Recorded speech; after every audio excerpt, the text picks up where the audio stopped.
This is Binghamton Now on News Radio 1290 WNBF Binghamton and WNBF.com. Outcomes.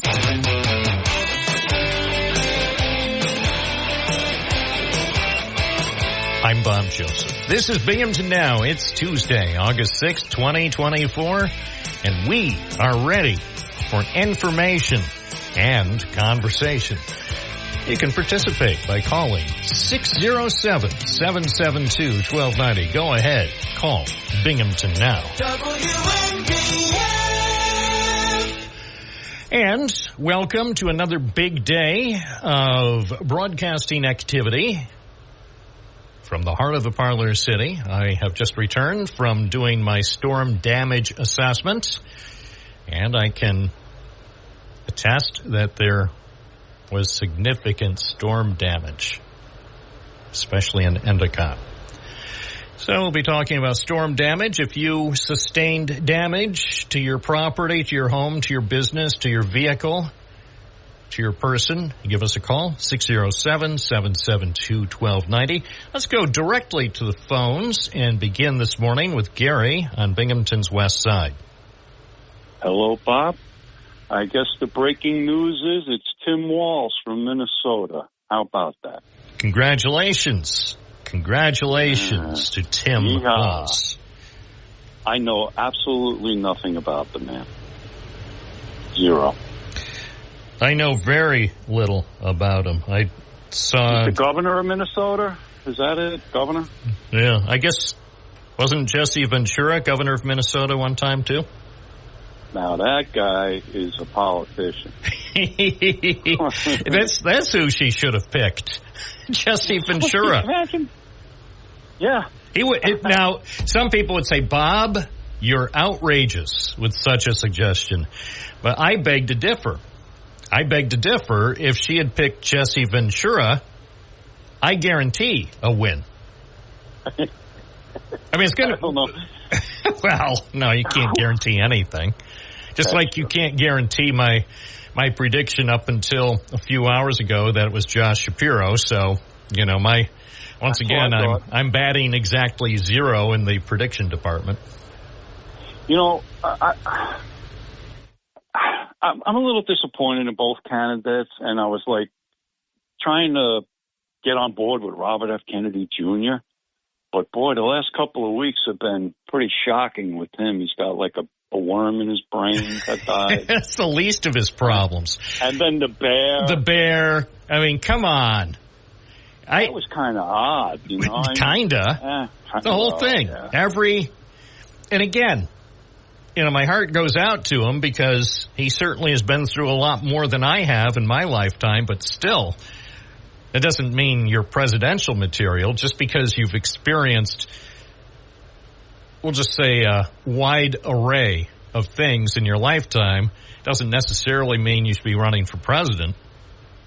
Yeah. You know, I had hope in him, and, you know, I guess my judgment is off. I really thought he was a decent guy. He's probably a decent guy. Well, maybe he's a decent guy, but there's, you know, he ought to be, you know,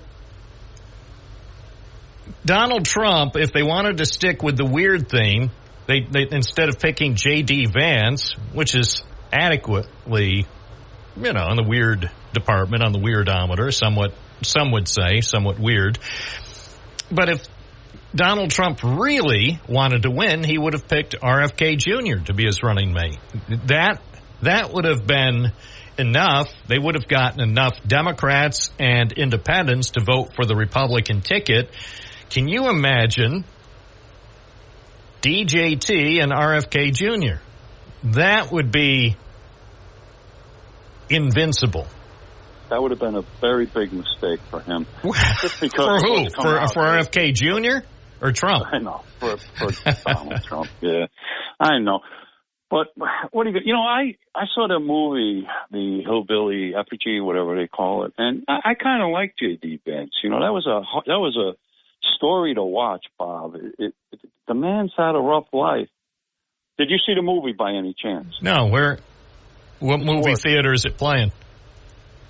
on the Netflix movie. Oh, I don't subscribe to the Netflix. I tell you what, if you ever get a chance to watch it. Well, I would. If I won't subscribe to the Netflix just to see one or two movies. I understand. There are some features on the Netflix that over the years I wanted to have access to, and then I thought I did a cost-benefit analysis, and I thought for the cost it wasn't worth the benefit. So, like the Mike Tyson fight, but anyway, just J.D. Vance. I mean, his mother. Oh my gosh, do you know anything about his story at all? Yes, I know a bit. I don't know the whole Tawdry tale. I know he went through some really, really bad times when he was young. Great actors, and Ron Howard. I think he was the director, and it was just a very good thing. And I didn't know nothing about J.D. Vance either. I watched this, and I kind of feel for the guy. Well, I feel for the guy too. I do, and I would love to interview the guy about his early life.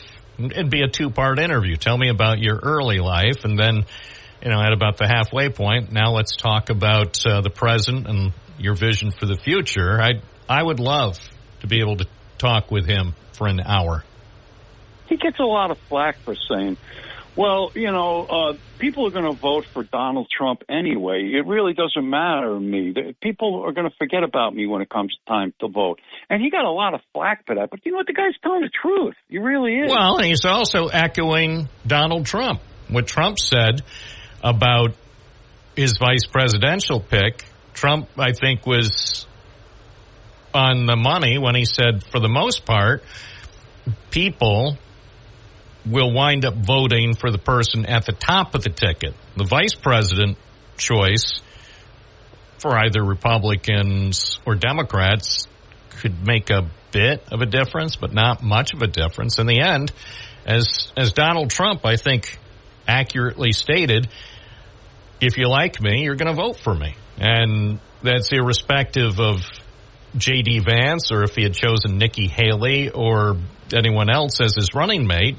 Most people already, I submit to you, Gary, that the vast majority of people today, 3 months before the election, know exactly who they're going to vote for, and very little, if anything, between now and November 5th is going to make a difference. And as we know, when we get closer to Election Day, there will be stuff that comes out, right? I mean, people are digging. Oh, of course. I mean, they're digging for Walsh now, right? I'm sure they're going through the videos. Of course. And what did he say? Well, and that's said something. Of course. And in this era, this is now that we're in the internet era, where virtually anybody who's going to run for any office at any level is going to have a social media history, as well as emails and text and everything else. I mean, in the end, the stuff that will come out about all the candidates, the Democratic candidates and the Republican candidates, may shock some of us. But as I've said before, if we encounter a presidential candidate or a vice presidential candidate who does not have a social media history or doesn't have some things that he or she has done in the past that are somewhat embarrassing or conceivably even illegal or perchance immoral, then maybe that's not the type of person we need to be running the country and the most powerful person in the world. Do you want someone who essentially has always played it safe and never left their basement? I mean, that's something to consider. There are people out there who might be figuratively considered saints, so they have no, as the people in political circles would say, they have no skeletons in their closet because their closet is pretty much empty. They never did much. They didn't do much in high school, didn't do much in college, and then didn't do much in real life. And I'm not saying that's bad, but sometimes the people who have lived that simple and seemingly spotless existence, maybe they're not the type of person who is the best choice to be president. Maybe America needs a Donald Trump a swaggering. You need somebody to take chances, right? Well, yes. You need that, right? Look, Mr. Trump, say what you want about Trump. Trump in the 70s and 80s was Trumpian. He was Trumpian before it was cool. So, you don't have to like it. He was disliked back then. Talk to any New Yorkers. I know. Okay. But his main thing was not whether he was liked or disliked. His main thing was, is he on the front page of the paper? Whether it's the New York Post or the Daily News or the New York Times, or even on the cover of Spy magazine. Yeah, sometimes the stuff was embarrassing or salacious. It's exactly the way he liked it. Well, because he didn't end up in the National Enquirer, though. He didn't end up in the National Enquirer, though. Well, I mean, as they say. Good to have friends. It's not friends, money. Good to have money. Oh. Money fixes everything. Well, not everything. Money can fix some things. Anyway, appreciate your call. Thank you. 922 WNBF. Good morning. You're on the air. What's your first name? Where are you calling from? Oh, it's James from Binghamton. How are you? Oh, just swell. Thank you. Oh, the way you've greeted me, I suspect that we are live on the air. We are live on the air here at the CBC. Greetings to all Canadians. Screwing up precious seconds of live. Can you imagine if I was, Yes, I am going to be the new host of Toronto Today. Or no, Toronto Now. I mean, it would have been juicy when I think may he, tragically rest in peace. Who was that mayor they had there for a while? I liked him. I mean, I'm not saying that. He fit the bill of what you were just talking about. Yeah. Hold on. Now, here's the sad thing. How soon we forget. Oh. All right. Now I have to look it up. No, I'm not. Rob Ford. Yes, that's right. I don't want to get off on a tangent, but yes, he was. Sometimes I really wish in the Binghamton area we had a mayor something like Rob Ford. That's from a news standpoint, not from a governing standpoint.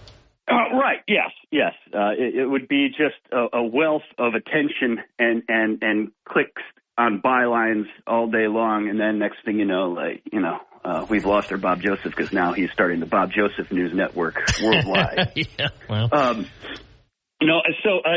bring up Tim Walz, and those of us who follow politics a bit know who he is. I guess I called because if you're saying, who is this guy? Well, first of all, he's a non-commissioned officer in the Army, which means he volunteered and then was good enough at it to be made into an officer, which isn't the most common thing, FYI. Second of all, there's one image that I think if everybody references in their mind from the last year or so, that they would know where they saw him. And it goes like this. I think it was on the same day you had Sarah Sanders, superlatives about whom I will leave off of this discussion, at least in my eyes, in Arkansas, sign a law basically telling people they can put their children to work in slaughterhouses at the age of 14. And surrounding her were a bunch of children with ashen, distressed looks on their faces, dressed in what looked like reform school uniforms, who were basically placed there. All right. And on the same day, Tim Walz in Minnesota becomes one of the people on the forefront of signing legislation that says, no, children should not go hungry or be subject to lunch debt at school because they're human beings and they deserve nourishment and care from those around them who say they care about them. And he's being hugged by all these children. Now, I understand both of these things are things that are set up for photo ops, but you can't photo op a child's genuine reaction to something, And so what I would recommend to anybody wondering, what are the differences here politically in this election? It's people who look at humans and children as chattel for the ownership class, for the factory owners, for abusive men. That's who children and women are for on one side. And the side that Tim Walz represents is understanding that every human has the right to self-direct and is entitled to the resources to self-actualize. And this is a dude who represented a right-leaning district in Congress for a long, long time.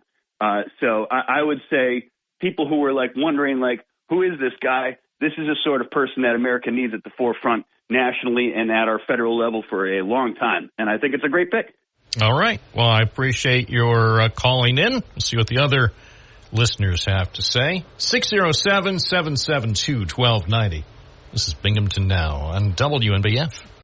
Joined now by Karen Sweet O'Neill with a preview of tomorrow's information segment. And the preview is sponsored by KSO Insurance Solutions. Good morning. Good morning, Bob. How are you? Great. Good, yeah. Phone lines are busy. Oh, it's going to be a busy, busy day. A busy week. Yeah, you love that, though. That's the way it works. That's great. That's great. So what's coming up on tomorrow's segment? Up. I'll tell you what. We're going to talk about these emails that several thousands of people are getting from Social Security. And we've gotten so many phone calls. Is this legitimate? And there was a small article in the paper Sunday with the Savvy Senior, if people want to access that, if they still have that paper. And we were going to do this anyway because, everybody's so leery, as we are too, Bob, of, getting scammed and all the fakers and everybody out there that's trying to fish to get your information. But what this is a legitimate email from Social Security, and they're asking you to update your online account. So it's very important that you pay attention to this, because what it's going to do is allow people to access their Social Security account to make, different kinds of changes, and we can get into that tomorrow. And who needs to look at doing it and who needs to just say, you know what, I don't have to do that. So quickly, if you created an online Social Security account, when it used to be socialsecurity.gov, that's how you did it. And mainly people would do it, Bob, when they were going to access Social Security benefits or sign up for Medicare. So if you created that account before September 18th, 2021, you're going to need to shift that to a login.gov account. So if you did this afterwards, then you don't have to pay attention to this, and you won't get an email, by the way. But we'll get into specifics tomorrow.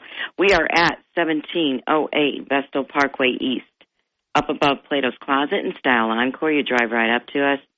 You can make an appointment several ways. You can give us a call at 607-772-4898. You can also Google us, and all our information will come up. You can make an appointment that way. Our website will come up, and certainly if that's more convenient for you. And if you missed the phone number and you want to call, we have a big display ad under insurance in the Yellow Pages. We'll talk to you tomorrow morning. Sounds good, Bob. Have a good day. Thank you. It's 9:32 at WNBF on this Tuesday. Back to the phones we go. Matt in Binghamton, former Binghamton Mayor Matthew Ryan. Good morning.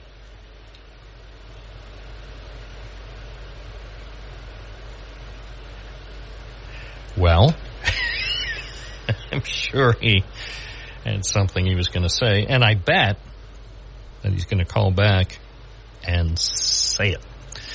WNBF weather, wow. Speaking from the wow deck,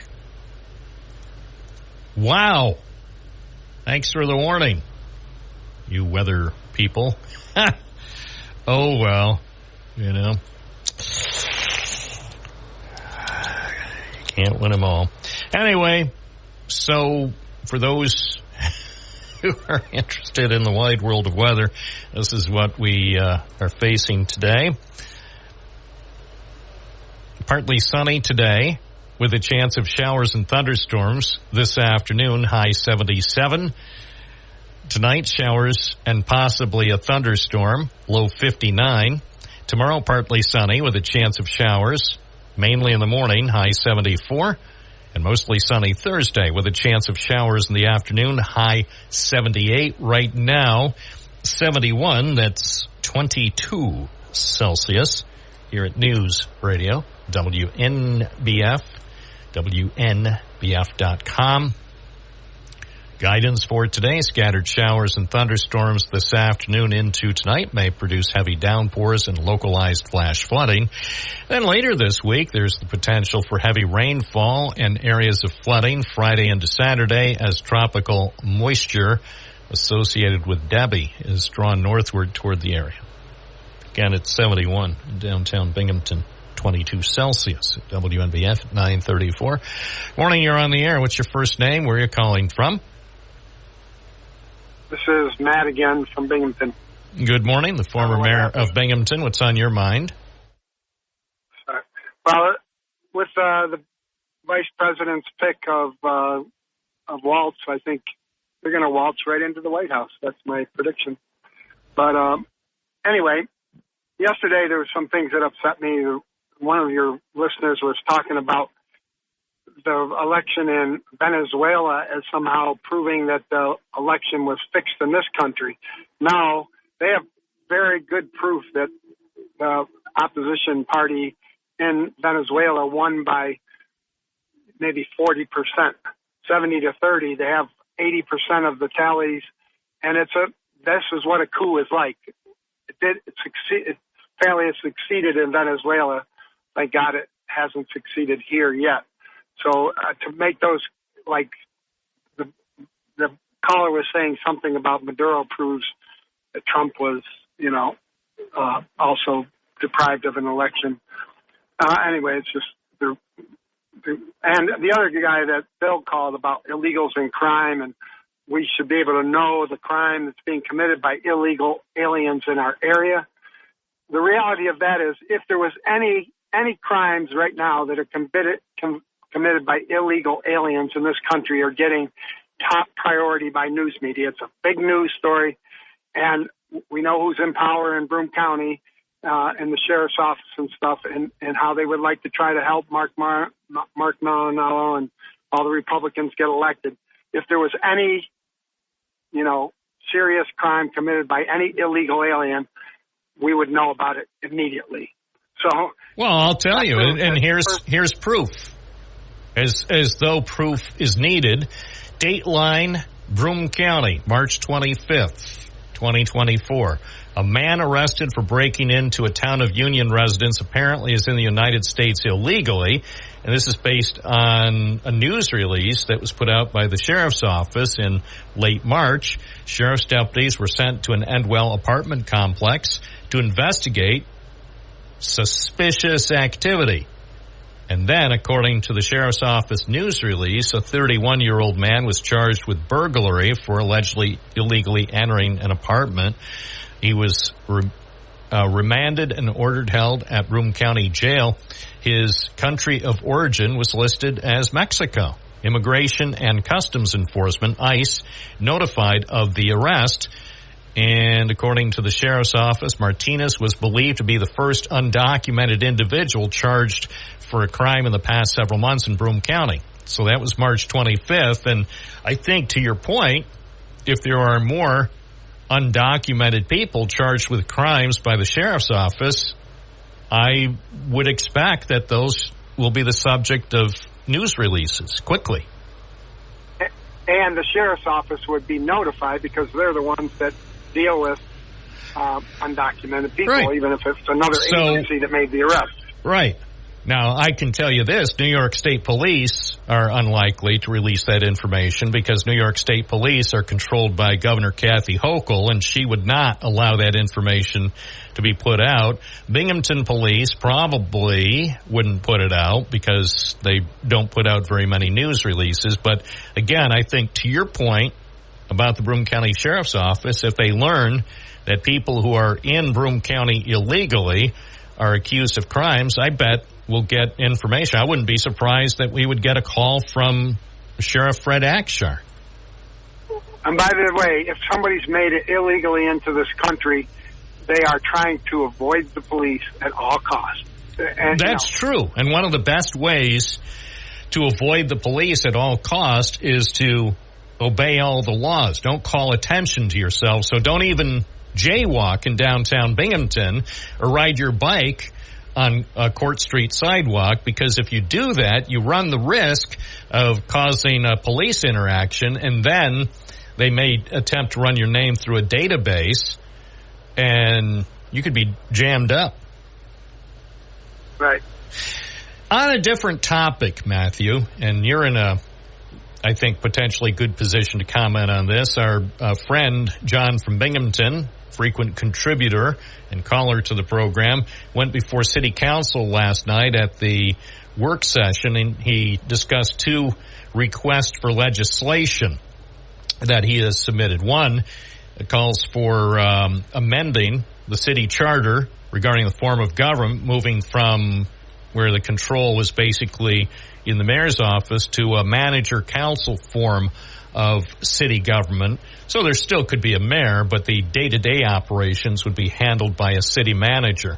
That's one proposal. The other deals with eliminating the mayor as director of public safety and perhaps having separately appointed police commissioner and a fire commissioner. Let's take those separately. First, what do you think about the possibility of considering a sort of council manager form of government for Binghamton?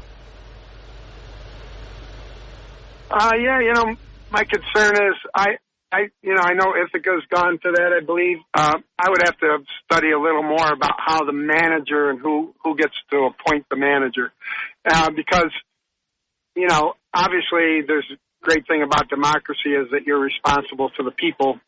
I just want to make sure that a city manager would be responsible to, I don't know how that all works, how the city manager, I know there was a lot of interest in the city manager position. They pay well. They pay better than the mayor. So I believe in Ithaca, I believe their first city manager, who started work on January 1st, I believe she's being paid $174,000 a year. So that sounds like a pretty good compensation. You're going to get people. The good thing about it is you're going to get people that are, and now that I think of it, it's probably the whole city council that decides on who is the city manager.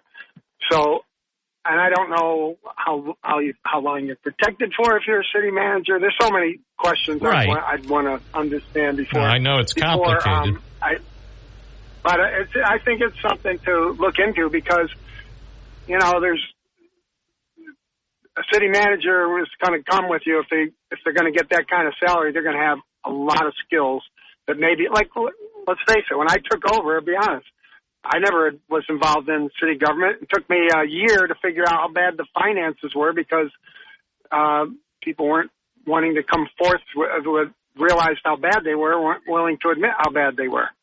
And, maybe if I had the skills of a city manager, what you expect from a city manager, they would have been quicker to find that out. Now, I don't think us finding it out a little bit later had that much impact, but I'm just giving an example of you're going to get somebody, I think, if you're going to pay that much, who has been in some kind of a managerial position, and if they're free from politics, it might be a good thing as long as you have the city council to still make decisions on, So it seems like a kind of a good balance to me. Well, it seems like it's worth discussing, and this proposal that John Solak discussed last night at the work session, it's not as though it's going to be decided anytime soon. The deadline for putting anything on a referendum for this fall, I believe, was yesterday.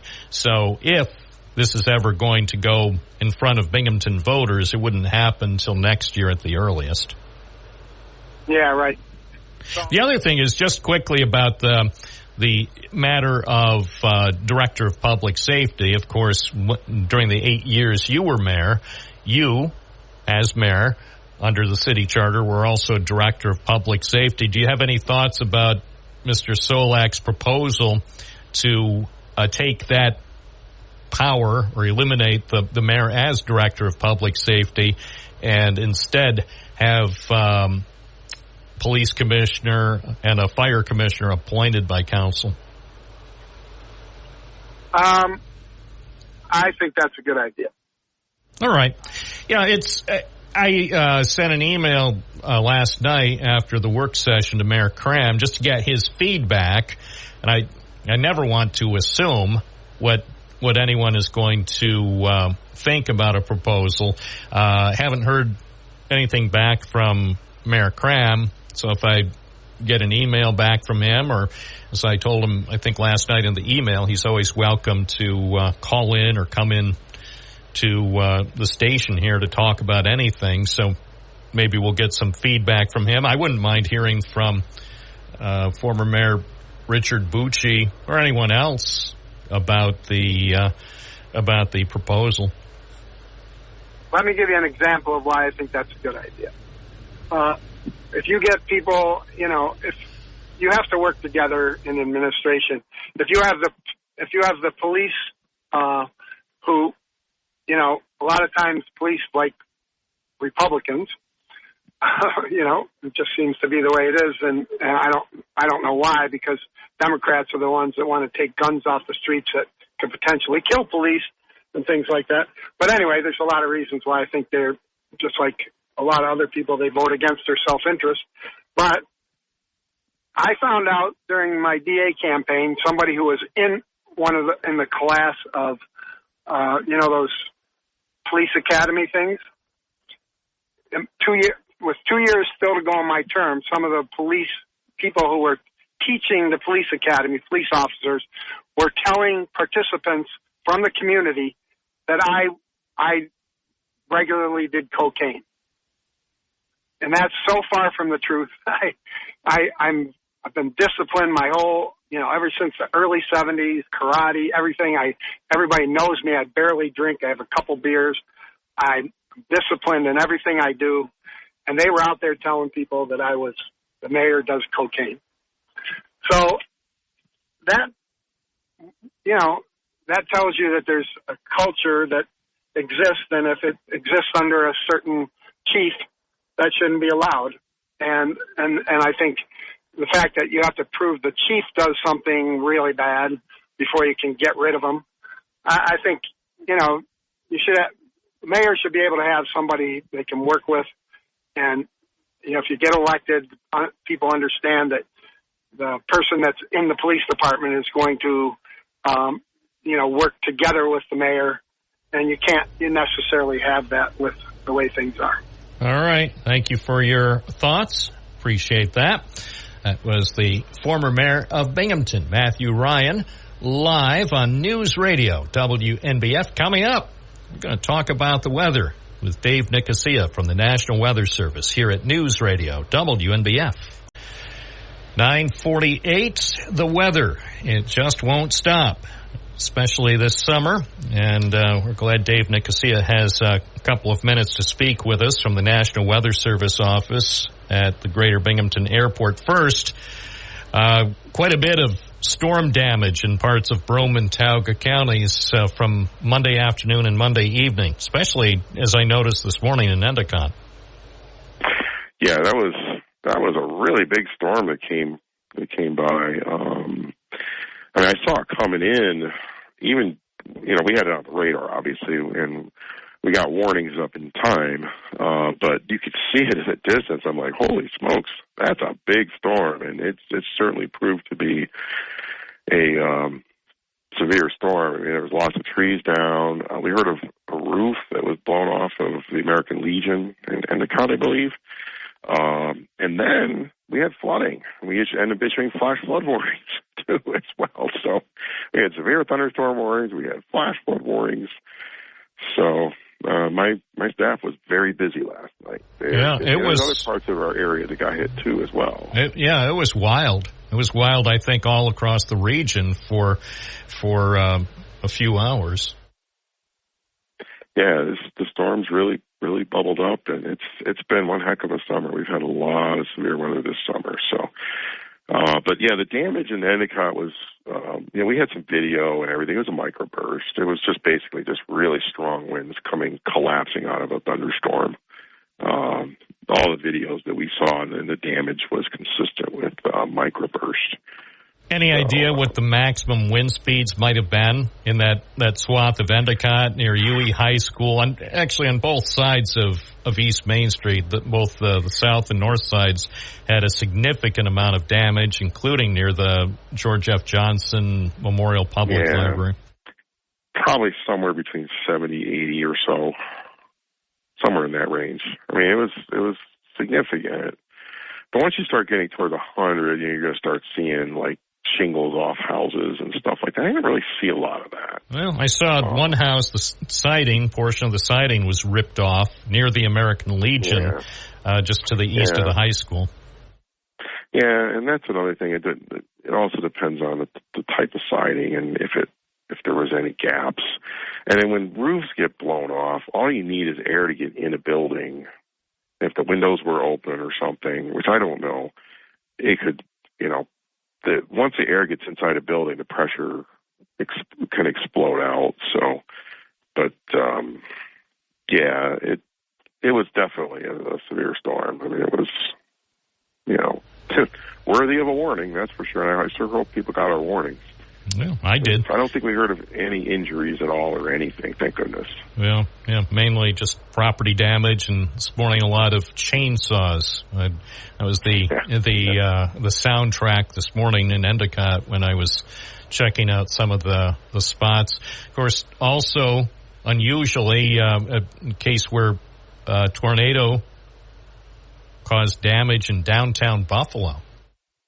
Yeah, I saw that. There's actually a video out on it. Yes, I saw a couple. Yeah, one of those videos was just astonishing, and as they say, you have to see it to believe it. Yeah, it was incredible. I mean, it was, it's stuff like that happens, and it probably had to do with the interaction of Lake Erie being really close and some other local factors there that caused that. But, honestly, I really wasn't paying much attention to Buffalo because I was worried about Binghamton. Yeah, you have your own territory to focus on. Speaking of that, I see there is a potential for some hazardous weather in the Binghamton region later today and going into tonight. Mm-hmm. We have another round of thunderstorms coming, and, the ground is getting more and more saturated from all the rains that we've had.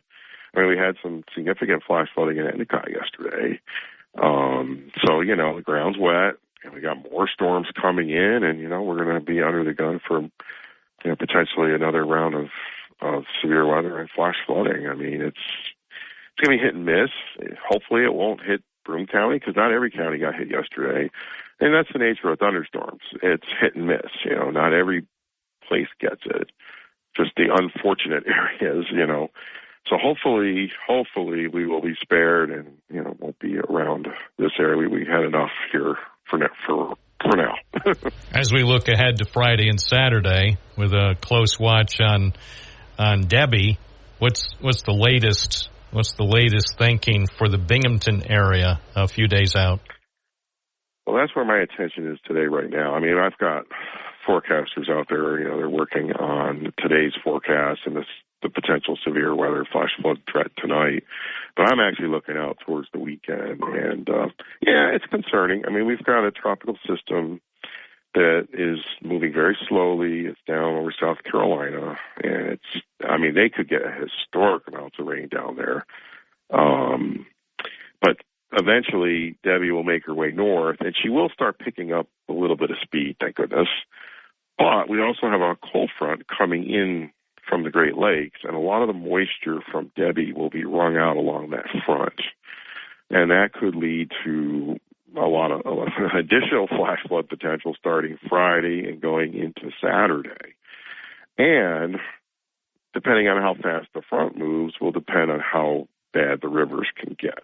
Now, indications are that front will have enough energy to move fast enough. It'll be moving fast enough to preempt us from getting a tremendous amount of rain that would cause major river flooding. So that's what it's looking like right now. But I will caution everybody that anytime you have a system to the south like this that's heading our way, we're not out of the woods until it's passed. our thinking from all our models is that it will rain hard, flash flood potential, even the rivers can come up, and maybe even see some minor flooding. But I think that front's going to have enough oomph with it to push the moisture east of us before it gets to a point where we would see, major flooding. And that's the thinking now. But, we're keeping a close eye on that. So all right. Something, it's... Well, we'll probably talk with you and your colleagues over the next couple of days. Yeah, absolutely. We could do that. No problem. Dave Nicosia at the National Weather Service, Binghamton office. Thank you so much. Okay. Have a good day, Bob. You too. It's 9:56. We're live and local. You're listening to Binghamton Now with Bob Joseph. Joining us now in the studio is Lisa O'Keefe, a Republican candidate for New York State Assembly. Good morning, Lisa. Good morning. And I'd like to say I'm not only a Republican candidate, but I'm also on the lines for the Conservative and the Independent. So multiple lines. I am, because I'm going to represent all people when I'm elected in. So the election, I hate to say it, it's August 6th. The election really is just around the corner, even though a lot of people don't really start to think about politics and candidates, local races and national races till after Labor Day. But now is a very important time for you and for all candidates.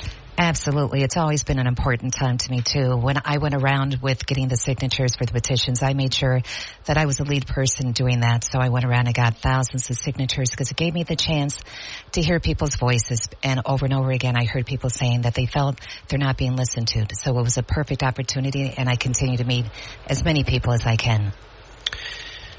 So this is interesting for us because going back decades ago, we were both in local media. I was working for WNBF, and you, for a time, were working for WICZ, Channel 40. I was at 12 years of age, now that he mentioned decades ago. Yes. You were one of their youngest hires. I was. And tell us a little bit about that. Actually, let's just talk a little bit about your early life and how you wound up, at least at that early stage in your life, getting involved in the media business and journalism, and then what's happened since. First, your childhood, a little bit of background. Absolutely. So my father moved us all here to Binghamton at the tail end of my fifth year in school. And the reason he moved us here was because he had volunteered to go to Vietnam to save lives. He headed up air rescue, and he knew he was going to be in the front lines all the time. And when he moved us all here, he said something that always has stayed with me. He told me he probably wasn't going to come back, but he said not for us to ever hate anyone because they all have families just like he does, and they all love them just like he does. And he said, I'm doing this because I have to, because you always have to do something that's greater than yourself. So that's why I'm in politics, but let me go ahead and answer your question. So my dad moved us here for a couple of reasons. One, this is where him and my mother grew up, and we had family here. And also because at that time we were a thriving area. I think you might remember we used to be called the Valley of Opportunity. And that name stayed with us for years and years and years. In fact, even 20 years ago when my opponent got in, that's what we were known as. Now we're known as a county with the second highest poverty rate in all of New York State.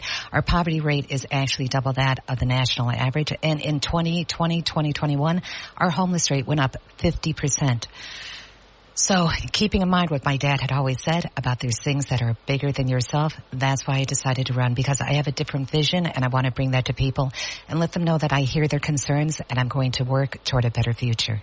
So where did you live before you came to Broome County? We lived all over the world. I was born on Eglin Air Force Base in Florida. We lived at Ramstein Air Force Base in Germany, which is where my brother was born. Scott Air Force Base, Illinois. Just anywhere you can think of an Air Force Base where they were keenly interested in saving lives with air rescue. My dad was always the head of it, so we always went from base to base with that. And it was an interesting time, and I consider myself fortunate because although I didn't have the bonds in early childhood as you get with your friends because we were constantly moving, I got to experience so many different cultures and ways of life, and that has always stayed with me, to appreciate everybody and everything and bring that knowledge over with me. Tell me a little bit about going to school here in Broome County. I absolutely loved it. I had some of the best teachers. I had Mr. Young, who was the county executive. He was Carl Young. Do you remember? I remember him well. He was fantastic, and I cannot say enough things about our teachers here, about our administration. They actively take a concern in the students, and what I love is, even back then, they thought outside the box, because I remember I was in a class once where the teacher was talking about Vietnam, and she was talking about it from what she read in the media. That's all she knew. I knew about it from hearing firsthand stories about my dad. So I immediately said, my dad's going to come into class the next day and teach from his point of view. And she immediately accepted it. So that was pretty new back then. That was thinking outside the box. So we've always been a leader in things. We have, we're so lucky here. We have some of the most beautiful landscapes, amazing teachers, amazing people in general, and great mom and pop stores that have been around for generations, and those that are springing up now. And the sad thing is, though, a lot of the mom and pop stores that were around a few decades ago sadly have vanished, and that's to be expected on some level, because sometimes future generations decide, I know how much my parents worked for the business, and let's face it, some people aren't prepared necessarily to work 70, 80, 90 hours a week to maintain a family business. So sadly, sometimes these things, businesses, large and small, that have been fixtures, go by the wayside. But still, every time a family-owned or a small business closes, it represents a big loss for our community. Absolutely. And you know what was really disheartening? When we had COVID, during the height of COVID, we saw so many restrictions on us. And not only restrictions, but because of these restrictions, we saw companies close and mom and pop stores close. And some of them, like I said, multi-generational. They couldn't afford to stay into business anymore. So we saw them close. And when they closed, people lost their jobs, and they had to scramble to find somewhere else to work to go ahead and keep a roof over their head. I have a problem with what happened during that time, because during that time when everybody was hurting and things were closing down, our legislature, our state legislature, and I'm not saying one party because it's not a one-party issue. So our state legislature went ahead and voted themselves a 29% pay raise, making themselves the highest paid state legislature in the nation. So we're now at $142,000 a year. Plus they wrote in that they can have another job paying up to $35,000. And this is all on top of all the perks that they get and everything else. That does not show that there's solidarity with the people. When the people are hurting, you don't give yourself that type of a pay raise. A lot of the other state legislatures make so much less. Florida and Texas, under $10,000 a year. New Mexico, they don't even take a dime. So I have a real problem with the fact that there's a 29% pay raise, because you work, when was the last time you remember getting a raise that was 29%? It's pretty high. That's pretty much unheard of. And what I think some people in office, and again, I'm not picking on a party in specific, but I think what some people forget is that the people who are voting, they're the employers. They vote you in. They give you their job, and they can fire you by voting you out. So you have to be responsible to the people, and you have to go ahead and decide if you're going to be spending the people's money, you do it wisely, and you do it in some way that goes ahead and helps them. Our guest is Lisa O'Keefe, who is challenging the incumbent Democrat, Donna Lupardo, and she's been part of the state legislature for a long time. Why do you think she might be vulnerable this year? I believe that the people are really listening to the issues now. I think for too long, we've been seeing where a lot of people want to go into name calling, or let's sensationalize things. Let's get the drama going. But people now are listening to the issues. And I've been bringing a lot of the issues to the people. I'm not saying that she doesn't care about New York State. Nobody goes into office and doesn't care. I'm not saying that she hasn't done some good things in the state. Whenever anybody says she's done nothing for the state, I always correct them. You can't be in office for 20 years and not do some good things. So I'm never going to say that. But obviously we went from the Valley of Opportunity down to the second highest poverty rate in New York State. We're not going in the right direction. We're not doing things to make everybody thrive. And again, when we talk about issues, I can mention all different demographics that are having some type of effect. And may I go into some of them? I'm not sure how long I'm allowed to speak on each subject. Sure, briefly. Briefly. I mean, you'll be back, and, He's saying and briefly certainly. to a candidate. I know it's a dangerous word. Also, just so everybody knows, Donna Lapardo will be invited to come on the program. Haven't had her on the program really in quite a while, and certainly not to discuss this year's campaign, but she'll be invited, and certainly I fully expect that hopefully we'll have her on a couple of times and you on at least one more time between now and November 5th. So, pick three issues and touch on them briefly. I just wanted to mention or build off what you just said. I think it's fantastic what you just said. Donna absolutely needs to be talking as well. I know that when I went, like I said, door to door with the petitions to get signatures to be on the different lines, I had a problem getting into a couple of the nursing homes. And I went ahead and told them, it's not about me. Pick a day when it could be both Don and I, and we'll sit in the main room. And if people want to sign it, and if they want to talk with us about issues, that would be great. Because it's not a one-sided discussion. People need to hear from all sides so they can make an educated decision. So a couple of the topics, you said pick a couple. So the first one is crime. So I heard so much from people as I go door to door that they don't feel safe anymore. And that is not the fault of our law enforcement. We have some of the greatest law enforcement in the nation. I am so proud of the people. I just was at their clam bake yesterday. These are gentlemen that are really dedicated to this community and willing to put their lives at risk to go ahead and protect us. So it's not their fault. It is the fault of our government through their inactions and their misactions with things. So everybody knows about the ticket and release programs. Most people I find when I talk to them about it, they think it only applies to misdemeanors. It does not. It applies to just about everything. So there was a person in Buffalo who her boyfriend beat her up and so badly she got a restraining order. Well, he was ticketed and released, and the very next day he went ahead and murdered her in front of her kids. There is a man, Isaac Rodriguez, who committed a crime, and by the time he went to trial for the first crime, he had committed 55 more crimes, one of which he did with his gang, and he left the man for dead. So these are the things. Even in Cornell, we had that gentleman at Cornell University who wanted to go ahead and rape and murder all the female Jewish students. We would not have been able to hold him based on our New York law, but thankfully we went above that and we were able to get him in Broome County Jail. So people don't feel safe. And here's something I think very few people know about. So I'm gonna ask you for your opinions on things. Not how you feel about the bill, but we're just gonna role play a little bit. So pretend somebody goes to my house and they're stabbing me and just doing everything heinous you could think. You, Bob, are noted as always as a good guy. I know people, when I told them I'm going to be on the show, it's not just local people, it's New York State people, and people as far away as Florida said they still listen to you. You are amazing. So you're a guy, so you watch me being stabbed and everything else heinous happening to me. Who are you going to call? Who would you call? Calling the police. Very good. Because Absolutely. he's a good guy. I'm calling 911 and I would not be Michael Dukakis. It brings back a Michael Dukakis moment in a debate. And when you think about real life scenarios when somebody you know and love is being attacked, who knows how you'd behave. But yes, the first call you make is to the police, and then we'll see what happens after that. See how great he is? He knew the answer. So he calls the police. The police rush over. They see me still being stabbed. They go ahead and they take the man away. He's ticketed and he's released.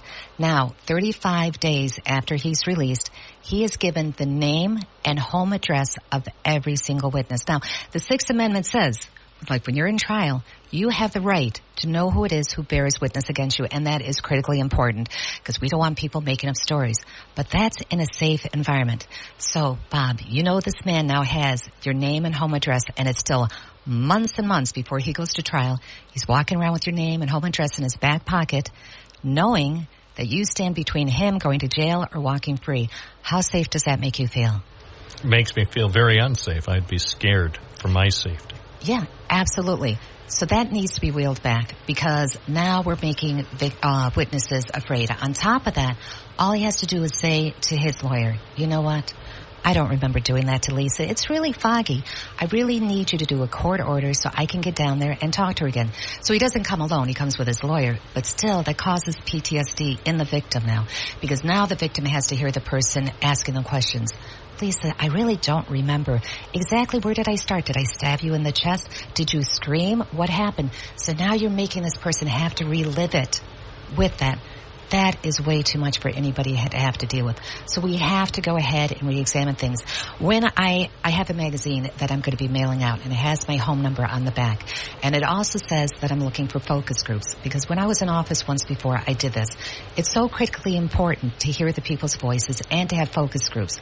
So one of the focus groups I want is with law enforcement and people who have an interest in crime, so I can hear their voices firsthand and craft the right type of legislation. So it's smart legislation rather than guessing that this is the way to go and then spending money on it and finding out that it's not. Talking with Lisa O'Keefe. You're going to be coming back soon. Absolutely, anytime you want. Let's do one other issue that you think is important, and this time keep it to about 60 seconds. Oh, my goodness. Yeah, I know. Okay, all right. I know. That's and I'll talk a big much challenge. faster then. All right, so another issue is just we're not spending our money wisely and we're not being transparent with it. We have $14.8 billion in discrepancy funds. Those are funds that only the governor knows what's in there. Only she knows how to spend. We should know what it is. It's our money. And even her controller said that allows for corruption and for waste. We lose money. We have millions of dollars we forgot to spend for the senior citizens. We need to spend that, and we need to spend it effectively. And then we take money away from programs. We always do the switch type of thing, and we give it to something else. $800 million was earmarked for family and children's services. These are parents that want to go ahead and do better, and they need that money. They need that help. I remember what it was like to be a single parent. I remember what it was like not to have the money to give my child anything at Christmas. It kills you. But you need that money. You need to help these people to rise up, give them the training and so forth. And that got switched over to the Buffalo Bills Stadium at the last minute, and that's not an exception to the rule. To be continued. Thank you. Lisa O'Keefe, thank you for being with us as you challenge the Democratic incumbent Donald Lapardo in the 123rd Assembly District. Good to see you again. It was great seeing you as well. It's been decades.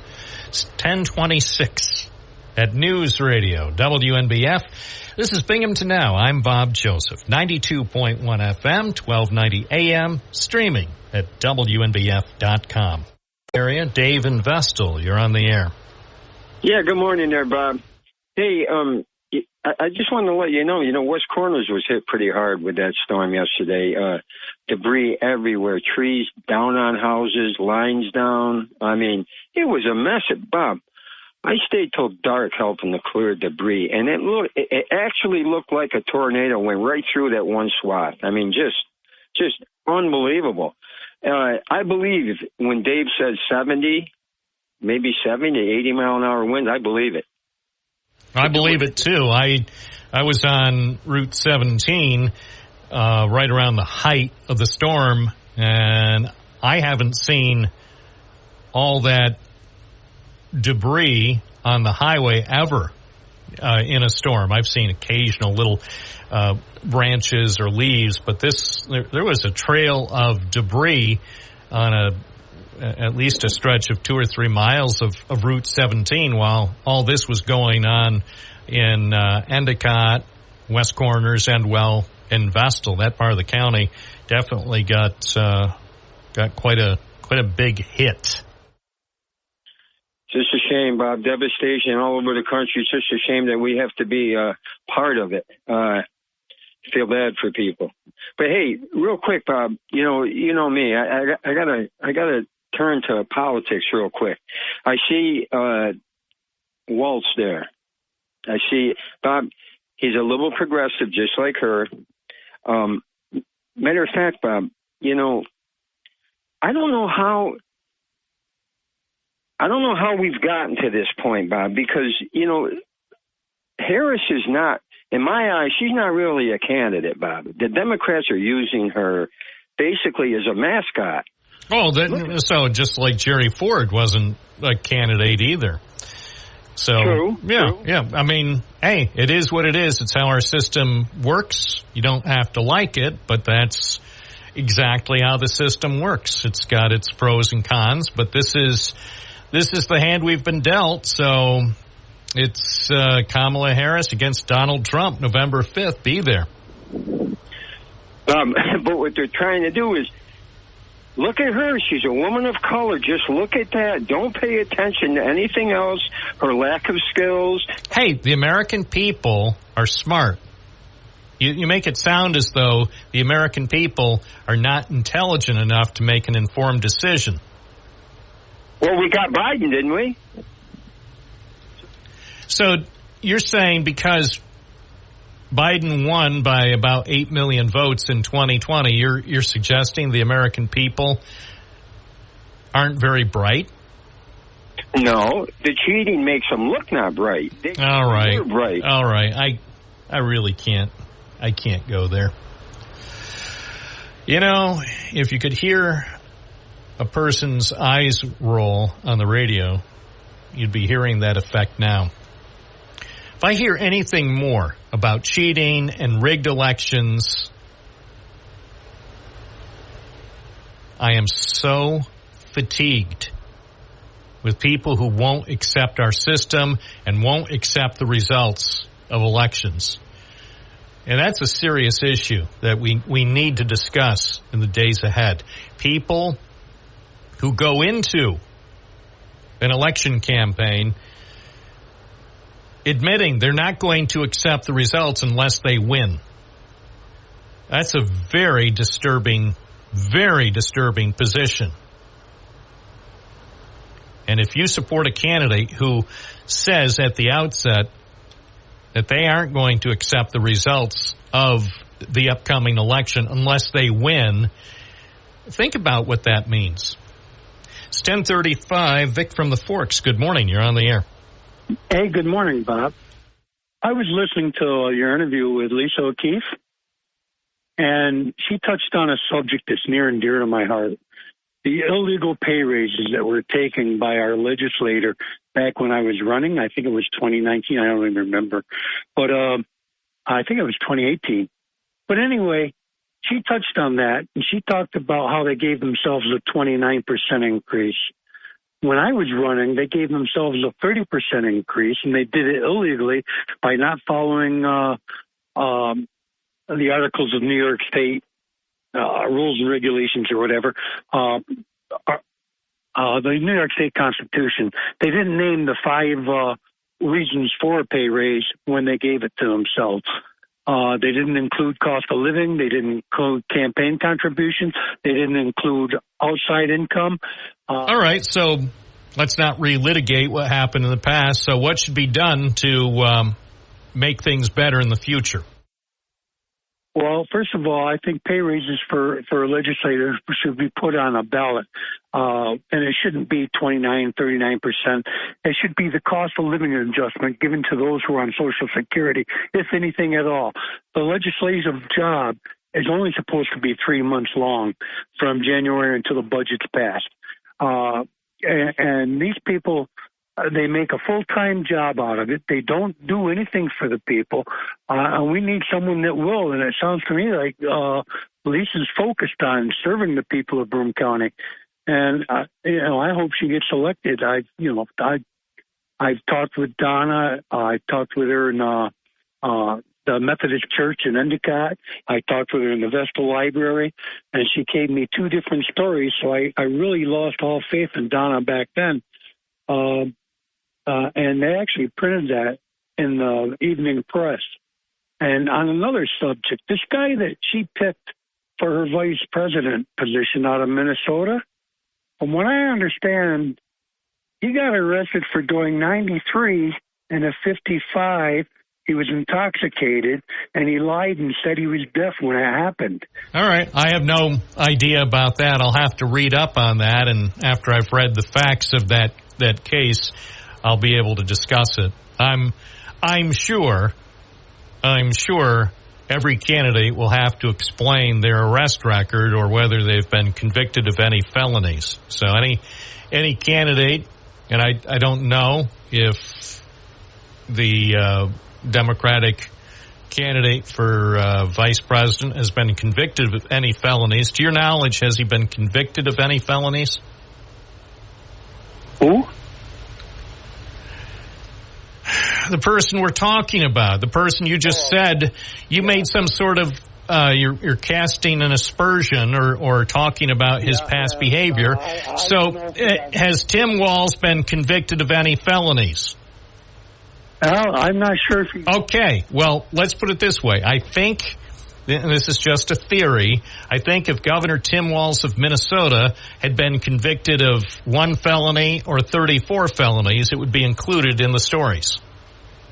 Well, I think it will be included at some point. Okay. All right. I'll stay tuned. I'm prepared to hear his criminal record, hear how many felonies he's been convicted of, hear how many felonies Kamala Harris has been convicted of, find out if J.D. Vance has ever been convicted of a felony, and then we already know the number of felonies for Donald Trump, at least based on the current count. I believe he's at 34.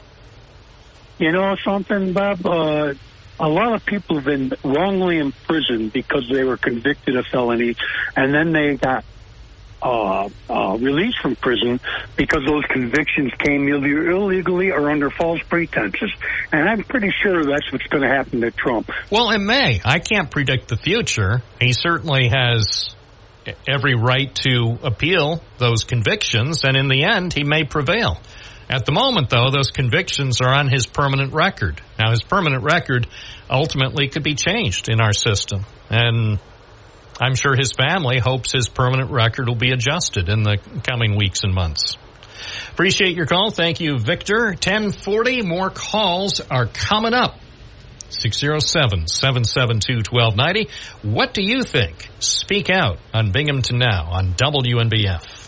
Let's go to Airport Road Bob from the town of Maine. Good morning. Hey, good morning, Bob. How are you? Great. Listen, I'm at the public meeting today at the high school for the corporate park. Just want to give you a live update as to what's going on and remind people to show up tonight to help support the neighbors who are against this project. You know, are you going to stop by after work? Hard to say. I have no idea what kind of news will be going on. Part of it depends on what my other duties are. Trust me, I have a very busy day ahead of me. I can't guarantee I'm going to be able to make it there. Well, that's okay. I understand. You're a busy man, and you have a forum that is very unique and positive for the residents of Broome County. Spectrum News has been here so far this morning, and Channel 12 News has been here so far this morning. I want to thank John from Binghamton for his comments yesterday. Although I missed them, they got forwarded to me, and I did get it cleared with the sheriff's department and with Chief Dodge in Johnson City, and they're going to allow the girls to pass out, and again to Vic and the Forks, educational pamphlets at the door.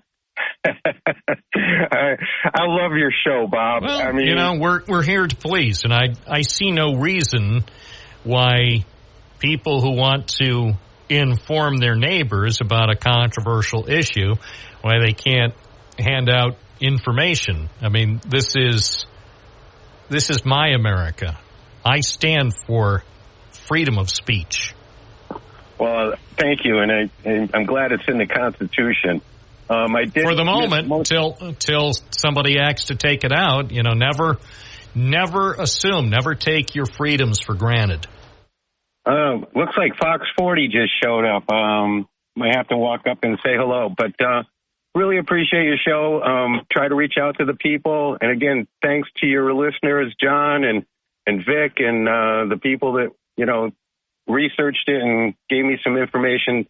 Just wanted to keep the girls out of the rain today. I thought that was all I needed to do. So, all right. Well, updated. Thank you. Mr. Emke or Roy will be here at 6:00 doing a live news update.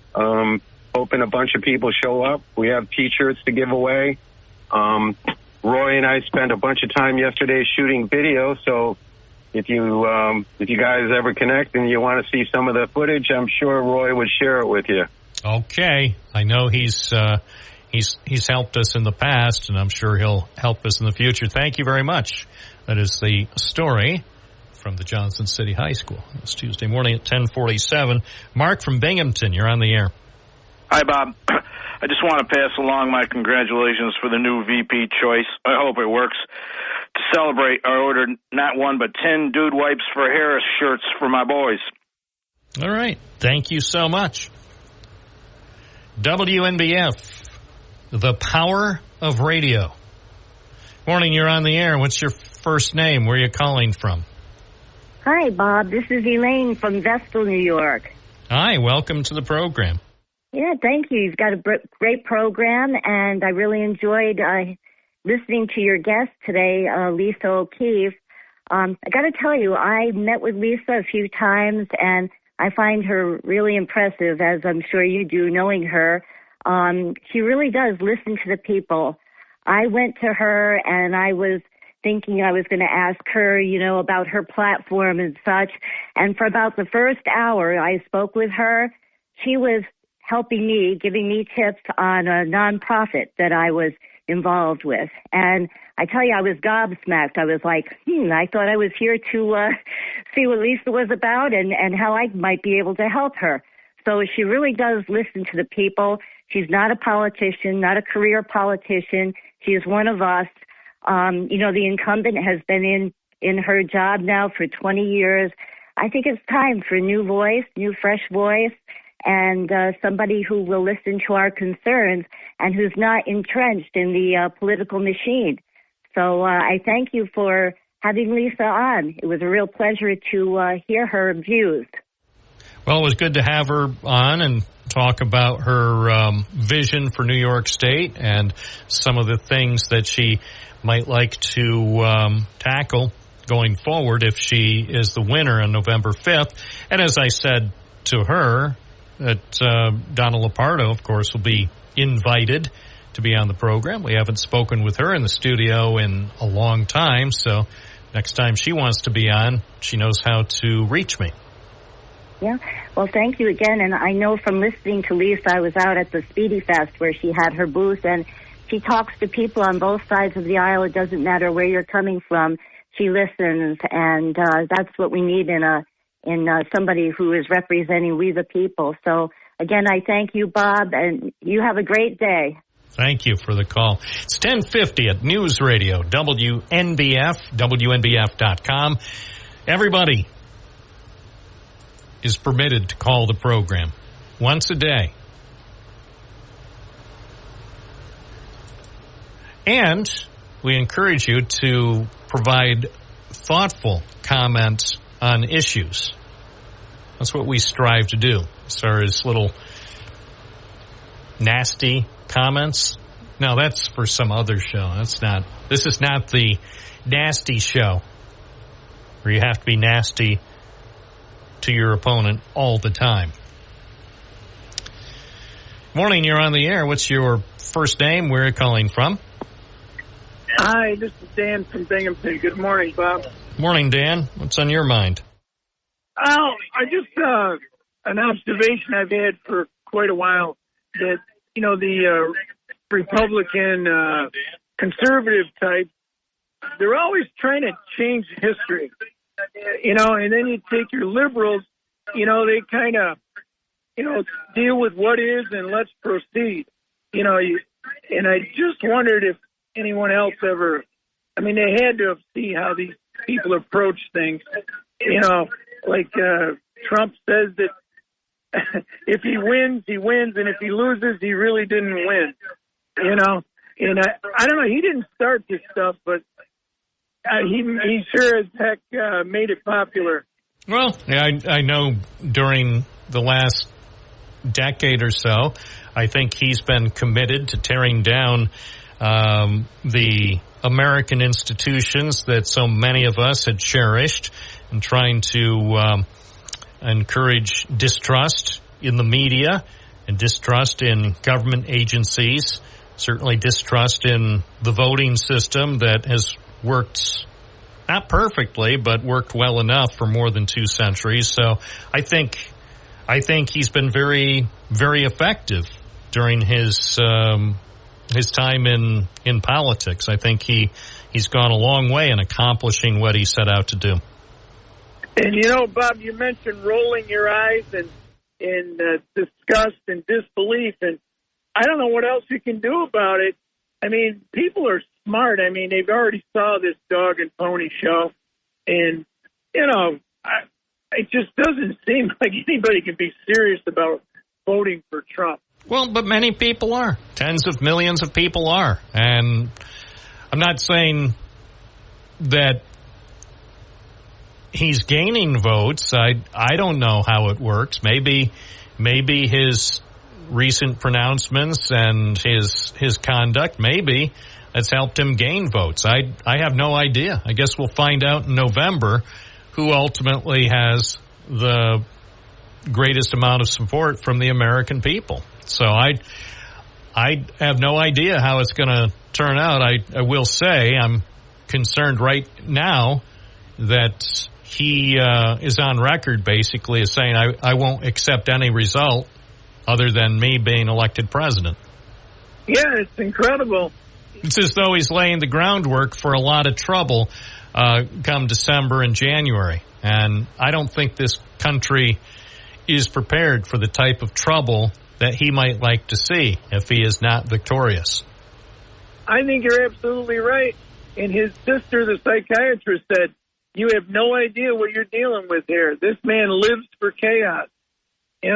He just lives for it. Well, and that's one of the things that voters in November will take into account, because we know how things were during the 4 years he was president. It was a chaotic time from a news standpoint, interesting. So if I were just interested in maximum number of listeners or maximum number of clicks on news websites, then you know who I want to win.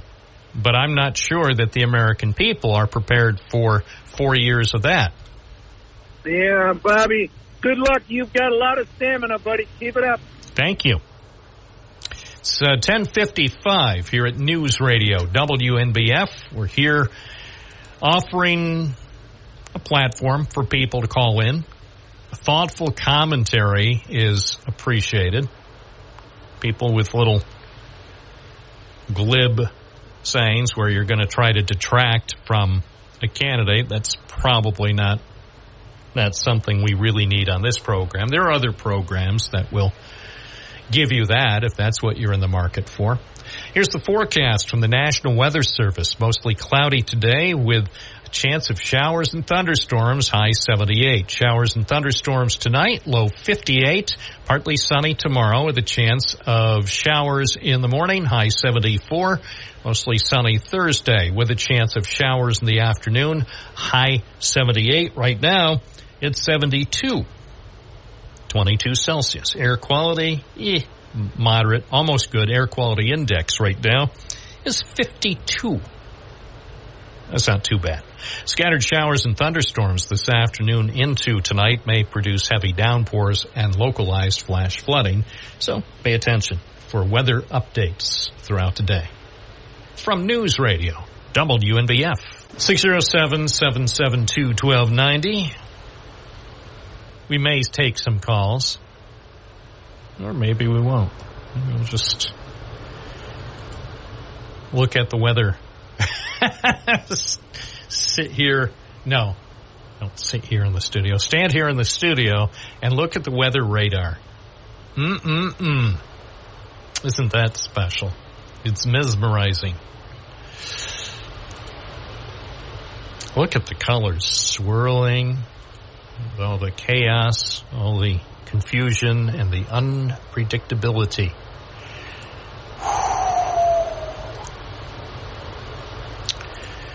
So, all right, that's the ticket.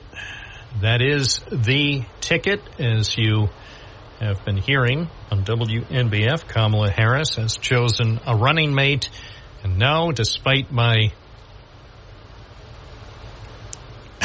my comments over the last couple of days. Well, not the last couple of days. Despite the comments I made on the program Monday, it was not Pennsylvania Governor Josh Shapiro. So disregard Monday's program. Tim Walz. According to the New York Times, the Minnesota governor, a former high school teacher and National Guard member, brings to the ticket Midwestern appeal and a plain-spoken way of talking about Donald Trump. So, prepare for character assassinations. Already, people are calling in. Yeah, you remember what he did? Yeah. I'm sure everybody now who's ever known the guy or ever has claimed to know Tim Walz will be coming out of the woodwork to announce every bad thing that they can imagine he ever did. So buckle up for that, because let's face it, most Americans, including your humble host here on the program, know very little about Tim Walz. So now is the time for the opposition to define who Governor Walz is. And they're wasting no time. Wasting no time trying to define the vice presidential candidate, the choice of Kamala Harris. So there you go. Gee, I hope they don't say he's weird. It's 11:14 at WNBF. Good morning. You're on the air. What's your first name? Where are you calling from? Tom from Manuel. Good morning. Welcome. Good morning. So, kind of listening to your show, you have a few callers coming in. I do have a few things I want to quickly get out. One, when you talk about denying the election, let's not forget for your Democratic voters and supporters, in 2016, they denied that election to the point, and Hillary Clinton was a huge part of that. Maybe you should go back and listen to a lot of her sound bites. But they took it to a whole nother level. They pushed indictments, and then we learned years down the road that a lot of it was completely phony. The dossier, I mean, we could talk about that. And all the people that signed it and knew that it wasn't confirmed. So in 2016, it was definitely okay to talk about election denying and the election was rigged and Russia helped, and let's not forget that. And the other thing is with Matt Ryan yesterday when he called, let me ask Matt Ryan this. If the Republicans hold all the videotapes, then how come the Democrats were using them in their impeachment of insurrection? By the way, let's once and for all, let's put it on the record that, as far as I know, the only non-governmental person who's been given access to all the video is Tucker Carlson. Is that correct? And let's not forget... Wait, hello? Answer me this. The only journalist or non-government person in America who's been given complete access to all that video from January 6th is Tucker Carlson. Is that correct? Before that, no. The Democrats have... No. The Democrats, yes, members of Congress. They're part of the government. Listen carefully to the question. It will not be repeated, and if you don't answer the question directly, the call must be terminated. So please, I implore you, listen carefully. To the best of your knowledge, the only private citizen in the United States of America to have access to all that video is Tucker Carlson. If you want to spin it that way, yes. All right. Thank you for your call. As always, it's 11:17 at WNBF. Remember, everybody is entitled to call this program once per day. Number is 607-772-1290. If the host poses a direct question, it'll be advantageous for the caller to answer the question directly. and honestly, and without qualifications. Let's take a closer look here. This is how the New York Times has framed it in its latest iteration, posted at 10:51 this morning. Vice President Kamala Harris, the Democratic nominee for president, has chosen Governor Tim Walz of Minnesota as her running mate, elevating a former football coach whose rural roots, liberal policies, and buzzy takedowns of former President Donald J. Trump have recently put him on the map. The vice president formally announced her selection in a post on Instagram. It's 11:18. More calls are coming up. The Binghamton Now program continues on WNBF. Back to the phones. Aisha from Binghamton. Good morning. You're on the air. Hi. I was just calling. You were asking about the Prop 1 and what people were thinking about. Well, I wasn't, but what do you think about it? I thought you were. Sorry. I think people should vote no. We have the constitutional amendment coming up. Well, explain to people what Prop 1 is, because 95% of the listeners probably don't know what it's about. Oh, sure. There's a group, Coalition to Protect Kids, and they, had mentioned that they want to amend the New York State Constitution, like the clause that you can't discriminate. And what they're trying to do is it's going to be on the back of everybody's ballot to vote on. They want to add 11 new categories to things that you can't discriminate against. And, it sounds great. It's called the Equal Rights Amendment, and on the back of the ballot it'll be Prop 1. And, of course, it sounds great, but when we look further into it, it's, like you can't discriminate based on age, different things like that. But we do in our society discriminate based on age, especially for our, we don't want older folks, but 16-year-olds can't drink.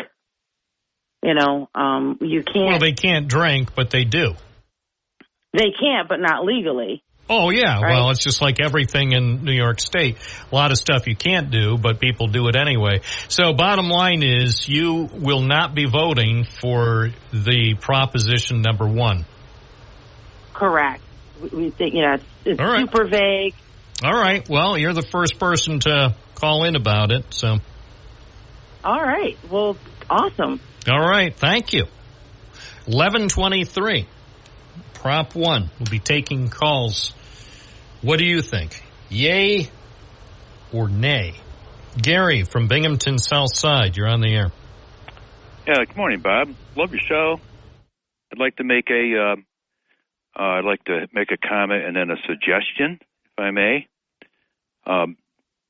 During the time that I was growing up and during my entire lifetime, I've known a lot of Republicans, businessmen, veterans, et cetera, and we might have had some differences, but it's one thing that we had agreed on is that we all love democracy, and the veterans fought and defended our democracy, and I think we still all agree, all the Republicans that were Republicans before 2015, before Trump took over their party, and now they're lost. They have no platform, whatever Trump wants, Trump can do. And the thing is, I think that if we all love democracy and we all have in common, that the way that we can keep democracy going is to vote for Kamala Harris. And the reason I say that is because Donald Trump in 4 years will be 80. He'll be irrelevant. And the Republicans can take their party back during that time, reorganize, take their party back, and challenge Kamala Harris in 4 years. I think I just please vote for Kamala if you believe in democracy, and then you can challenge her in 4 years. All right. I appreciate your thoughts. All right. Thank you. 1125 WNBF with the best callers in America, including DJ in Binghamton. Good morning. Good morning, Bob. Happy Tuesday. Hey, I was surprised because first I want to say something about Governor Walz, but first I want to say I didn't hear anything on the news, your news, WNBF, or anybody talking about it this morning. All these listeners. What is the deal with all these listeners? Now, on my Facebook, somebody said they got up at 4 o'clock in the morning to watch her. Emily McKay from Binghamton University won, and she's going to be in the finals. So if you love Binghamton, Emily McKay is your girl. Did you hear about that? Yes. Hey, this So governor... congratulations to Emily. I know. I mean, the fact is, it's going on in Paris, and for some reason, I guess they scheduled it at 4 in the morning or 4:20 in the morning. So I don't run NBC Olympics. They run their own Olympics. So I'll be darned. Sorry. And again, obviously, you know me. Nobody supports Emily more strongly than I. But I'll be darned if I'm getting up at that hour so I can watch NBC Olympics. I mean, NBC Olympics should have put her on in prime time, or at a minimum at noon or 12:30, so people could listen to this program and then watch Emily. You don't put it on Bob, at 4 in the morning Eastern time. That's not the only time it's going to be on. The Olympics repeats itself. What you see in the I don't watch repeats. I want to see it live. Remember what the guy said? We'll do it live. And if you put it on at 4 in the morning, that sends a sad message to Americans, because 4 o'clock or whatever, 4:20 in the morning, it would have been about 1:20 for our listeners in Pacific Palisades. How is that fair? Right now, it's the time it is here. But in Paris, it's it's happy hour in Paris. I know. She's going to be on today and tonight, too. She's going to be on twice today. You don't have to get up at 4 o'clock. I don't understand why these people got up at 4 o'clock, because she's going to be on again. But let me say what I want to say about this Governor Walz. I didn't know who he was. I'm glad she didn't pick Shapiro. I don't think it would have helped her anyway, because she's anti-fracking, and that's Pennsylvania. But Governor Walz, somebody said, and we don't know if it's true because that's hearsay in a court of law, that he is as pro-illegal immigrant or more so than she is. So how is that going to help her? Everybody's in outrage about this border, and they say these people have bricks of fentanyl sewn up next to their lower intestines. And oh my God. All right, thanks so much for lunch. 11:28 at WNBF. Linda in Northern Broome. Good morning. Hey, good morning. So I just wanted to comment on your interview with Lisa O'Keefe. Thank you very much for interviewing her. From what I've seen, I think she is exactly what she said on your show. She listens to the people. She's particularly invested in finding the trials and tribulations of our elderly, our veterans. She recognizes the homelessness problem that has dramatically increased. She is an incredibly hard worker. She has knocked on a ton of doors and talked extensively with a lot of people to kind of glean all of the information that she shared. She's very, very authentic, and I think she has a good set of ethics that she will follow. I haven't seen anything to indicate otherwise. So I hope that people, if you're in her district, will really try to get to know her, seek her out. Her literature has her own personal phone number on it, so if you have questions, and an email if you'd rather email. So she's very, very approachable, super good listener, incredibly hard worker. And she has held office before, not just, not here, but so she has some experience, but definitely not a career politician. So I think she'll bring a fresh approach to what our area needs. And even though I'm not in her district, the needs of the general area are all very much attached to her district, if that makes sense. All right. Well, I appreciate your call. Thank you. Yeah, to seek her out. Okay, thank you. 11:29 at WNBF. More calls, more often. Good morning. You're on the air. What's your first name? Where are you calling from? Yeah, good morning, Bob. It's Vinny from Binghamton. Hey, you had a caller before, old Dave from Vessel, and he had a question for you. And I'd like to answer it if I could. He wanted to know, how did we get here?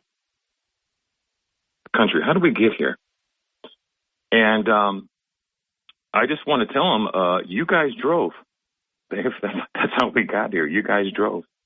I look back at history and look back at the presidency. I saw where when Clinton and Gore were all done, how they handed it off to Bush and Cheney. And when Bush and Cheney were all done, how they graciously handed it off to Obama and Biden. And when Obama and Biden were done, how they graciously handed it off to Trump and Pence. And what happened after that? We had a sore loser.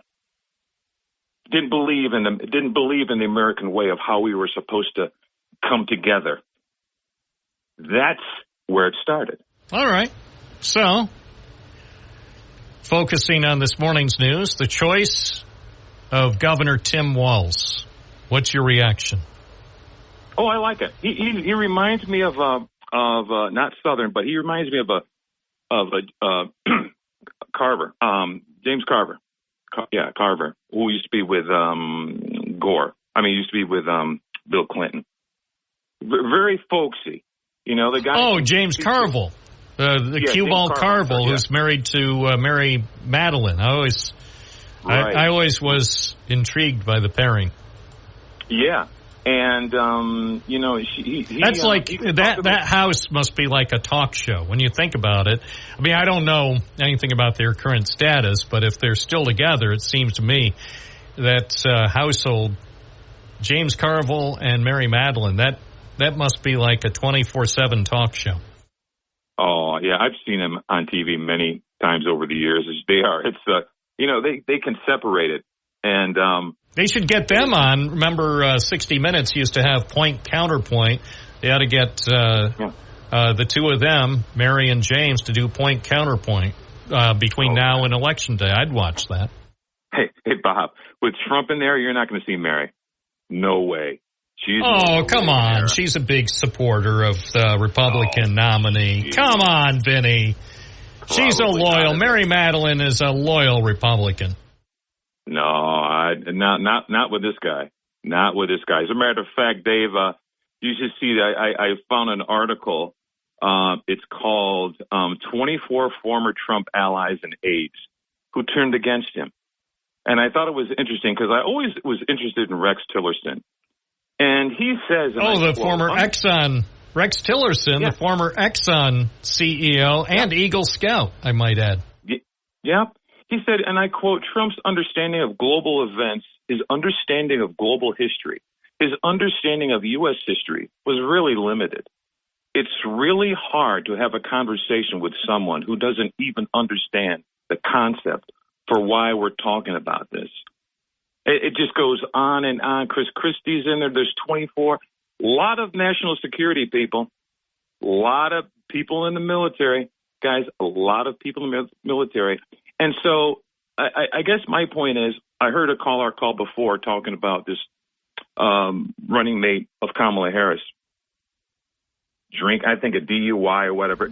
From decades ago. And apparently, according to the caller who sent an email afterwards, after that DUI, apparently that sobered, literally and figuratively, sobered him up. So apparently he doesn't drink anymore. So...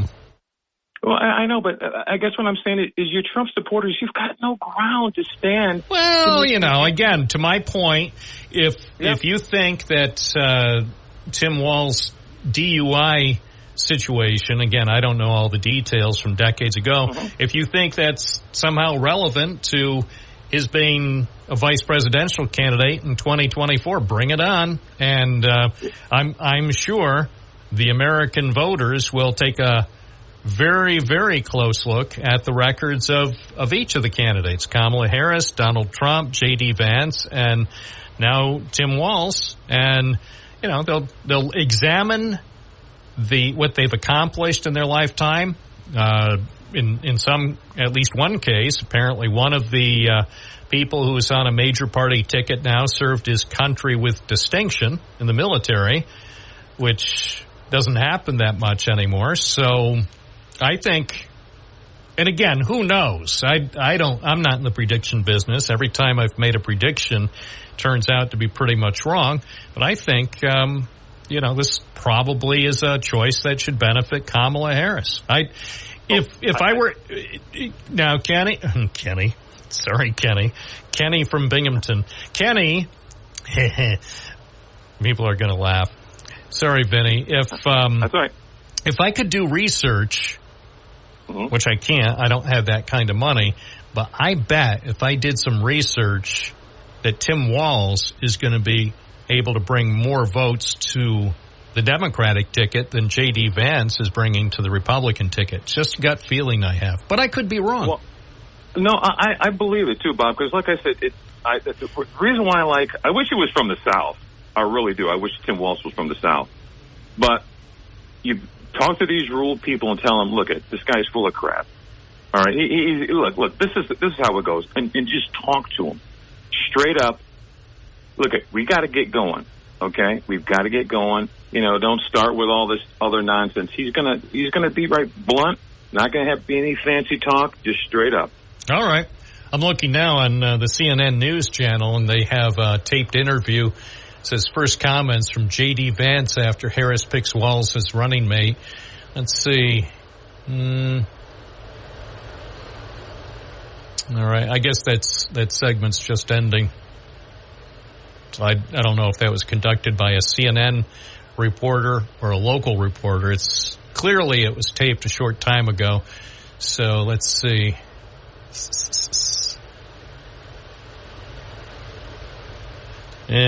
I'm reading the closed caption, and as is often the case, the closed captioning doesn't make a whole lot of sense. So I'm sure we'll pick up a little bit of what J.D. Vance had to say about the Democratic vice presidential candidate. Continuing our community conversation at 11:37. Good morning. You're on the air. What's your first name? Where are you calling from? My name is John, and I'm calling from Binghamton. And Vinny. Oh, man, he just leaves out the most important parts.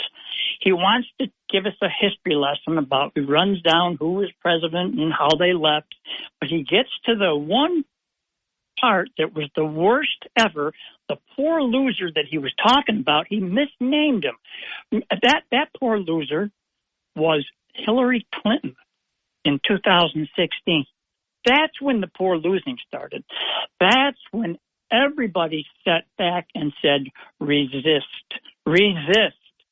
And that's what Vinny left out. So that's how we got here, Vinny. That's how we got here. So, Bob, I want to tell you that listening to all your callers sing the praises of someone they know nothing about, she will wet herself when the time comes to make a decision of life or death. She will not make the decisions that we need to have made, and she will not be respected by our armed forces. All right. Well, we know you don't respect her, so thank you for sharing your view. It's 11:39 at WNBF with the most calls in America. It's live, it's local. Everybody gets a single shot at this program. You call in every morning and express your opinion. Hi, you're on the air. What's your first name?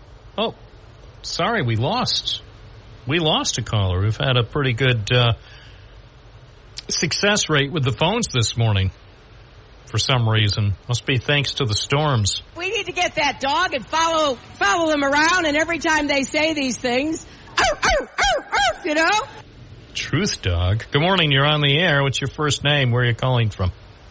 Good morning, Bob. This is Bonnie from the South Side. I heard a previous caller call in about Proposal 1, which is going to be on the ballot, on the backside of the ballot this year. And I'm calling in to say, yes, I am for it. We should all be voting yes, because it's the proposal that's going to protect our right and our reproductive freedoms, including the right to an abortion. It'll keep New Yorkers responsible for their own health care decisions, not the politicians. And it'll enshrine the equal rights into our state constitution. So I think everybody needs to vote yes on Proposal 1. All right. Well, I appreciate your calling in, and we'll see how many additional calls we receive about Prop 1. Haven't received many calls yet, but who knows? This could be the start of something big. If you have thoughts about Prop 1, 1140 here at News Radio, WNBF. Let's see. Oh, let's push that button. Another caller has arrived. Good morning. You're on the air. What's your first name? Where are you calling from? Hal in Binghamton. How are you? Hal? What's your name? H-A-L. Hal. H-A-L. Oh, Hal in Binghamton. Good morning, Hal. Yeah. Good morning. Good morning. So I want to talk about Tim Walz. I think it's a great pick. I think he brings a few things to the ticket. Number one, a couple of people touched on this. He's very plain spoken, very solutions driven. He doesn't get into the weeds on policy. Talks in a way people can understand. He shows he's going to shore up support in the Rust Belt, across Michigan, Wisconsin, Pennsylvania. He has cross-aisle appeal. People forget, prior to being governor, he was a representative for 12 years in a rural conservative district. So he's going to have some cross-aisle appeal. And he's shown really over the last couple of weeks that he is ready for the media and the Republican bars. He is able to give better than he gets, which is going to be key when you're running against Trump. And lastly, Donald Trump, I think, recognizes that he's for all people, including Donald Trump, because they just put out a press release, the Trump campaign, citing that Tim Walz is for giving felons the right to vote. So he's going to help Donald Trump as well. He's for all the people. Oh, that's interesting. Yeah, because not all Republicans have taken that position. So it is kind of refreshing to see that. So what you're telling me, even someone theoretically who's been convicted of 34 felons could retain his right to vote under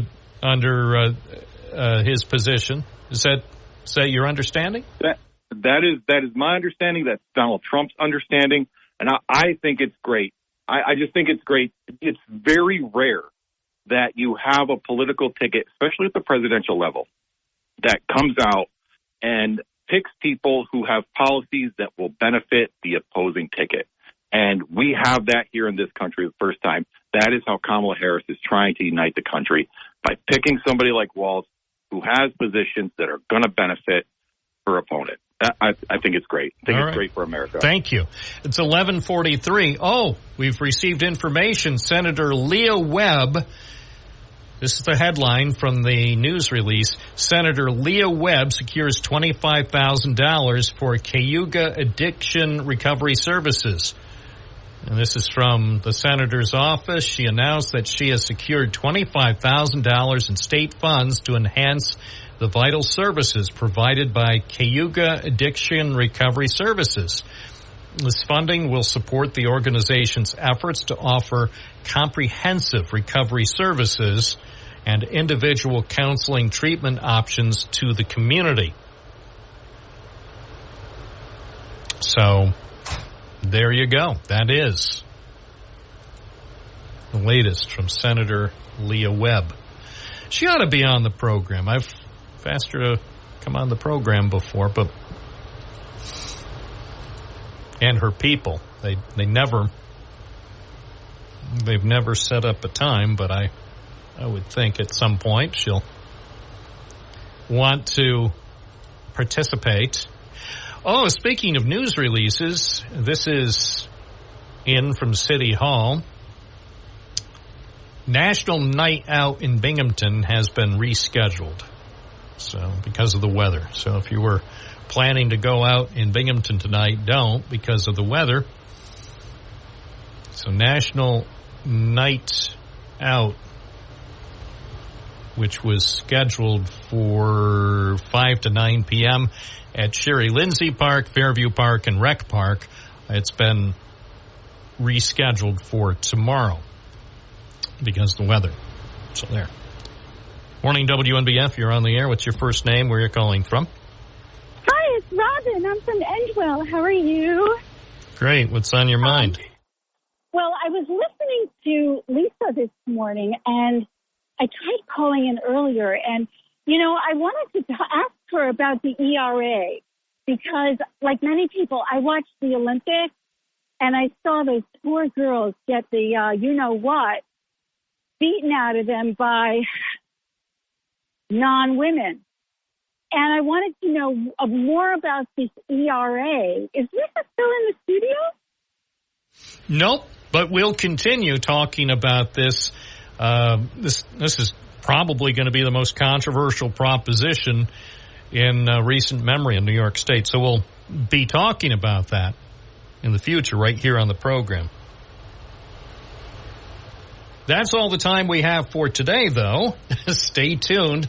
Baseball is coming up next right here on WNBF, your home for the Binghamton Rumble Ponies.